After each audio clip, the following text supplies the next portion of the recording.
Niseme pia neno kuhusu msiba mwingine tulio nao wa Mwadhama Polycarp Kardinali Pengo.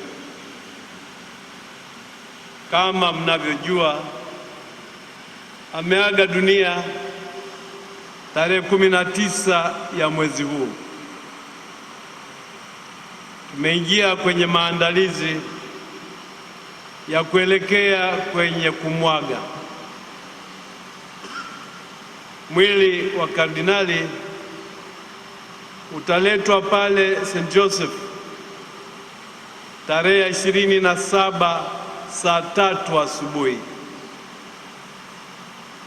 Kuanzia saa hiyo watu wataruhusiwa kutoa heshima za mwisho huku wakimwombea.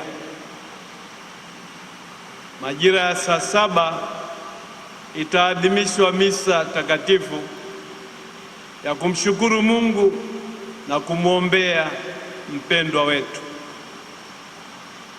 Watu wataendelea kutoa heshima za mwisho na kumwombea mpaka saa 10 kamili itakapoadhimishwa misa nyingine ya kumwombea na kumwaga. Mwili utabakizwa kwenye kanisa kuu la St. Joseph ambapo watu wanaopenda wanaweza kukesha katika maombi. Na tarehe 28 Jumamosi saa 12 asubuhi mwili utachukuliwa na kupelekwa Pugu ambapo itaadhimishwa misa ya kumwombea na kumwaga na ambapo yatafanyika mazishi yake. Huyu amehudumu kwa miaka mingi kama padre. Amekuwa padre kwa miaka 55.